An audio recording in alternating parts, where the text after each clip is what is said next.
Halo semuanya, perkenalkan saya Rex Yudi Putra. Di sini saya akan memberikan video singkat tentang tutorial dan juga tata cara bagaimana penggunaan aplikasi Banyuwangi Hijau. Oke, langsung saja. Di sini saya akan menjelaskan tata cara penggunaan aplikasi Banyuwangi Hijau. Oke, next. Nah, di sini ada 3 poin yang akan saya tekankan. Di video ini saya akan menjelaskan tentang bagaimana cara kita melakukan login atau masuk ke dalam aplikasinya. Dan juga setelah masuk saya akan menjelaskan tentang halaman dashboard. Lalu setelah itu saya akan menjelaskan bagaimana cara menginputkan user di aplikasi Banyuwangi Hijau. Oke. Nah, di sini teman-teman dan Bapak Ibu bisa lihat cara login atau gimana sih cara masuk ke aplikasi Banyuwangi Hijau. Cukup simpel, tinggal klik aja di username dan juga masukkan password yang sudah Bapak Ibu atau teman-teman miliki, lalu klik tombol login yang ada di bawah. Jadi sangat-sangat mudah, tampilannya sangat-sangat simpel, tinggal klik username, klik password, diisi username-nya dan juga password yang sudah dimiliki, lalu tekan tombol login. Oke, sangat-sangat mudah tentunya. Lalu selanjutnya kita akan membahas tentang halaman dashboard. Jadi ketika Bapak Ibu sudah melakukan login, Bapak Ibu dan juga teman-teman akan diarahkan ke halaman dashboard dari aplikasi tersebut. Di sini dapat kita lihat. Oke, ketika kita sudah selesai login, ini adalah halaman dashboard yang kita miliki. Jadi ketika Bapak Ibu dan teman-teman sudah melakukan login, nantinya akan secara otomatis diarahkan ke halaman dashboard ini. Saya akan menjelaskan tentang halaman dashboard ini, di mana di pojok kiri atas ada tulisan home dan juga logo Banyuwangi Hijau. Lalu di sebelah kanannya ada button untuk logout. Ketika button ini diklik, ini berfungsi untuk mengeluarkan akun Bapak Ibu dan juga teman-teman. Jadi ketika di logout dan Bapak Ibu dan atau teman-teman membuka aplikasinya lagi, maka akan disuruh melakukan login gitu. Tapi kalau tidak dilakukan logout, ketika membuka aplikasinya lagi, itu tidak akan disuruh login tentunya. Oke, berikutnya ada tulisan welcome to Banyuwangi Hijau. Di sini menggunakan bahasa Inggris karena perlu diketahui Bapak Ibu dan teman-teman. Di sini saya menggunakan device atau handphone dengan settingan bahasa Inggris. Lalu Bapak Ibu akan mendapatkan tulisan atau wording yang berbeda ketika settingan Bapak Ibu atau teman-teman menggunakan bahasa Indonesia tentunya. Jadi tidak perlu khawatir, di sini mungkin nanti di aplikasi kelihatannya tulisannya berbeda, itu karena settingan bahasanya saja. Oke, selanjutnya di bawah ada 2 warna, hijau dan biru. Ada tombol hijau dan juga tombol biru. Dengan hijau bertuliskan scan kode. Ketika diklik nantinya ini akan mengarahkan kita untuk mengakses kamera untuk melakukan penyekenan barcode. Namun saat ini fitur ini tidak akan digunakan terlebih dahulu, sehingga saya juga akan tetap fokus ke 3 poin yang akan dijelaskan video ini: login, halaman dashboard yang saat ini kita sedang bahas, dan juga nanti saya akan menjelaskan tentang enter data, yaitu tombol yang berwarna biru muda yang ada di sebelahnya. Oke, jadi selanjutnya ada di bawah personal achievement dan juga help. Saat ini fitur dari kedua tombol ini sedang tahap development, sehingga saya tidak akan menjelaskan tentang 2 tombol ini. Oke, jadi ini adalah tampilan yang sangat sederhana dari dashboard Banyuwangi Hijau. Selanjutnya saya akan menjelaskan tentang cara menginputkan user. Oke, jadi bagaimana cara menginputkan user di dashboard? Tinggal kita klik enter data yang warna hijau tadi. Lalu di awal-awal aplikasi ini diinstal akan ada layar seperti ini, di mana Bapak Ibu atau teman-teman diminta untuk mengaktifkan fitur tracking. Tujuannya fitur ini adalah untuk memudahkan Bapak Ibu nantinya ketika melakukan penginputan user atau member. Itu nantinya aplikasi ini akan memberikan titik koordinat, longitude dan latitude lokasi dari user atau member tersebut, sehingga Bapak Ibu perlu melakukan pengaktifan fitur trackingnya. Bagaimana cara mengaktifkan fitur trackingnya? Tentunya sangat mudah. Bapak Ibu dan juga teman-teman tinggal klik tombol allow yang ada di bawah warna hijau. Nah, selanjutnya ada 3 pilihan. Bapak Ibu tinggal pilih yang paling atas, while using the app. Nah, oke, ketika aksesnya sudah diberikan izin untuk mengakses lokasi, Bapak Ibu nantinya inilah form pertama untuk meregistrasikan atau menginput user baru, di mana ada 2 field di sini, field nama lengkap dan juga nama panggilan. Oke, kita input nama lengkapnya dan juga nama panggilannya.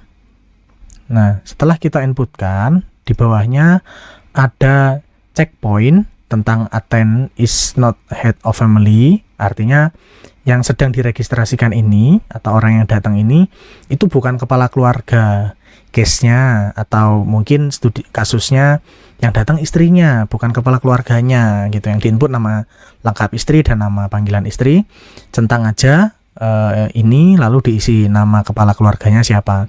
Namun jika yang datang adalah kepala keluarga, tidak perlu mencentang checkbox yang ada di sini, tinggal diklik next saja. Oke, di sini saya tidak akan mencentangnya dan saya akan mengklik next. Oke, di halaman selanjutnya ini adalah penginputan detail dari alamat user atau membernya. Ada distrik, village, dusun. Jadi ada kecamatannya, ada desanya, ada dusunnya. Lalu RT berapa, RW berapa. Lalu ada komen atau deskripsi tambahan. Apa fungsinya? Yuk kita input terlebih dahulu. Contohnya kecamatannya saya pilih Kabat, saya isi bareng untuk desanya, dusunnya Kerajaan. Lalu kita isi RT-nya, RT 1, RW 2.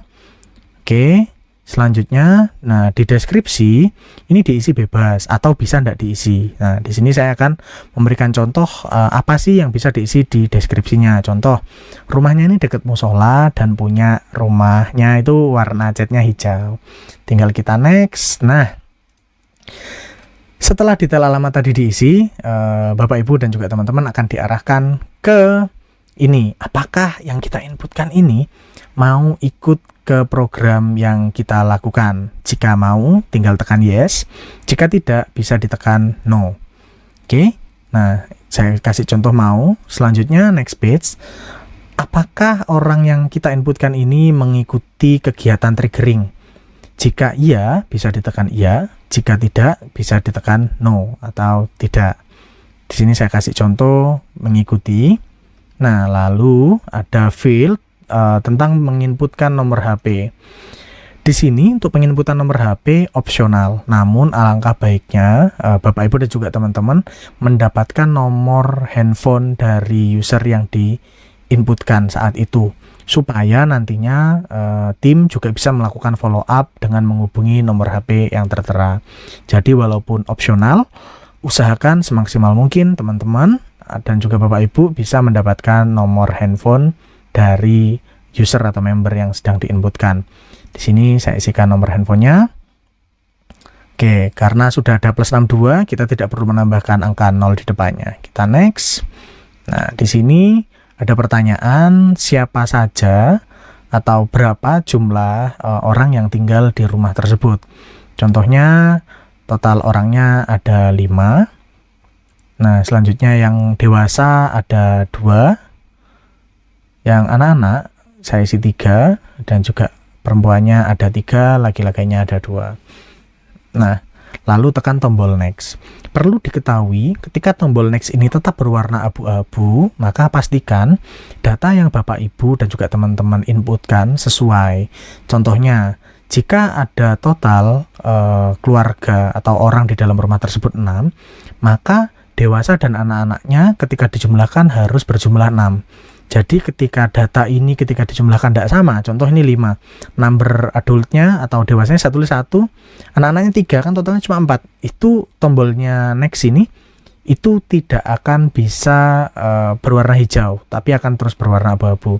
Jadi di bagian ini perlu sedikit tekankan dan perhatikan untuk memeriksa jumlahnya sesuai dengan jumlah orang yang tinggal di rumah tersebut.